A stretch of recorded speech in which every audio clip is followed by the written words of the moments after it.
로마 제국 초기에 기독교인들이 1%가 채 안 되었지만 당시 로마 사람들로부터 거짓말하지 않는 사람들, 성적으로 일탈하지 않는 사람들이라는 사회적 평가와 신뢰를 받았습니다.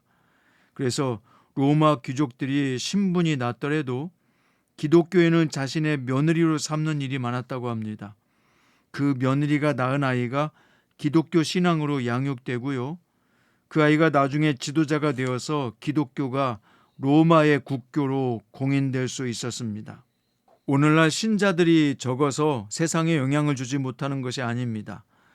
예수님이라면 어떻게 하실까라고 하는 마음을 가진 성도들이 자기 자신의 자리를 잘 지킬 수 있다면 우리는 아직도 많은 세상 사람들에게 희망이 될 수 있고 빛을 줄 수 있습니다. 과연 저 사람들은 우리와 다르구나 라고 하는 칭찬을 받으면서 그들에게 진리 되신 예수님을 전할 수 있습니다. 오늘 말씀은 요한복음 8장 12절부터 20절입니다. 예수께서 또 말씀하여 이르시되 나는 세상의 빛이니 나를 따르는 자는 어둠에 다니지 아니하고 생명의 빛을 얻으리라. 바리새인들이 이르되 내가 너를 위하여 증언하니 내 증언은 참되지 아니하도다. 예수께서 대답하여 이르시되 내가 나를 위하여 증언하여도 내 증언이 참되니 나는 내가 어디서 오며 어디로 가는 것을 알거니와 너희는 내가 어디서 오며 어디로 가는 것을 알지 못하느니라. 너희는 육체를 따라 판단하나 나는 아무도 판단하지 아니하노라. 만일 내가 판단하여도 내 판단이 참되니 이는 내가 혼자 있는 것이 아니요 나를 보내신 이가 나와 함께 계심이라. 너 율법에도 두 사람이 증언이 참되다 기록되었으니 내가 나를 위하여 증언하는 자가 되고 나를 보내신 아버지도 나를 위하여 증언하시느니라. 이에 그들이 묻되 내 아버지가 어디 있느냐? 예수께서 대답하시되 너희는 나를 알지 못하고 내 아버지도 알지 못하도다. 나를 알았더라면 내 아버지도 알았으리라. 이 말씀은 성전에서 가르치실 때 헌금함 앞에서 하셨으나 잡는 사람이 없으니 이는 그의 때가 아직 이르지 아니하였음이로라. 아멘. 오늘 말씀의 제목은 생명의 부활, 심판의 부활입니다. 예수님은 세상에 빛으로 오셨습니다. 빛이신 예수님을 따르는 자의 특징은 두 가지로 요약될 수 있는데요. 첫 번째는 생명의 빛을 얻는다는 것입니다. 그래서 예수님께서 나는 세상의 빛이니 나를 따르는 자는 어둠에 다니지 아니하고 생명의 빛을 얻으리라 말씀하셨습니다. 생명이 주는 빛을 받으려면 예수님께로 가야 합니다. 예수님만이 유일한 빛이기 때문입니다. 또 두 번째, 예수님을 믿는 자의 특징은 빛에 거한다는 것입니다. 예수님을 믿는 사람은 결코 어둠 속에서 걸어 다니지 않습니다. 이것은 단지 소극적으로 어둠을 피한다는 뜻이 아니고요. 예수님이 비추시는 빛 안에 사는 사람은 적극적으로 예수님의 빛을 반사하는 삶을 산다는 것입니다. 즉 그리스도를 닮아가는 과정을 이루는 성도로 산다는 뜻입니다. 여러분, 이처럼 예수님을 믿어서 생명의 빛을 얻고 빛 가운데 다니는 자는 선한 일에 더욱 힘쓰며 살아야 합니다. 빛이신 예수님은 모든 사람의 선행과 악행을 있는 그대로 드러내시기 때문입니다. 그런데 사람들은 빛에 다가가지 않고 빛을 미워합니다. 그 이유는 뭘까요?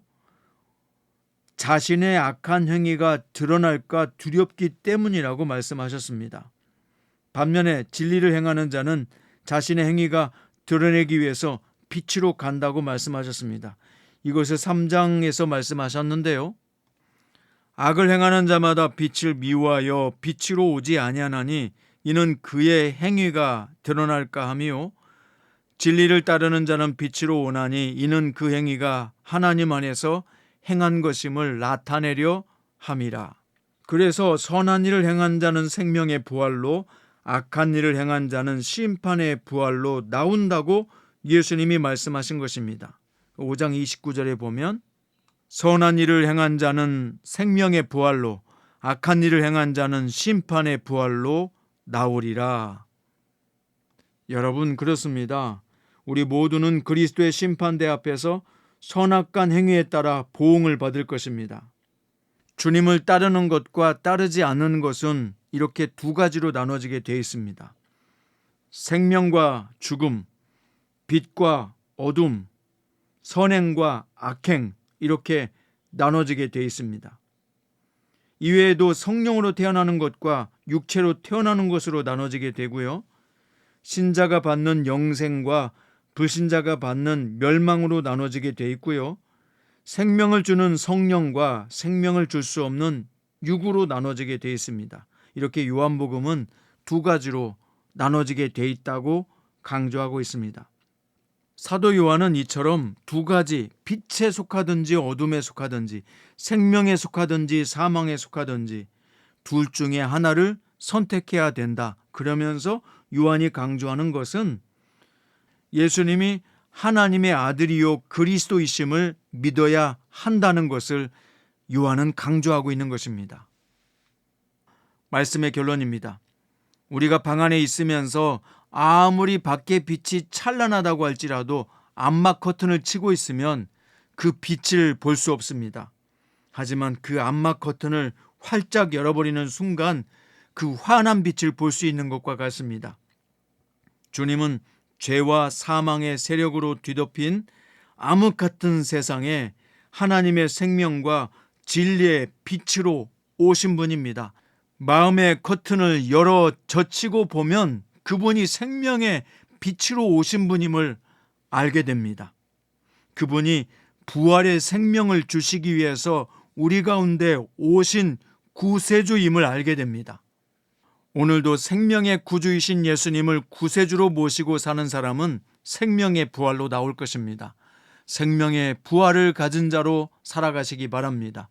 생명의 부활의 생명을 가진 자는 죽음도 두렵지 않습니다. 그 어떤 것도 두려운 것이 아무것도 없습니다.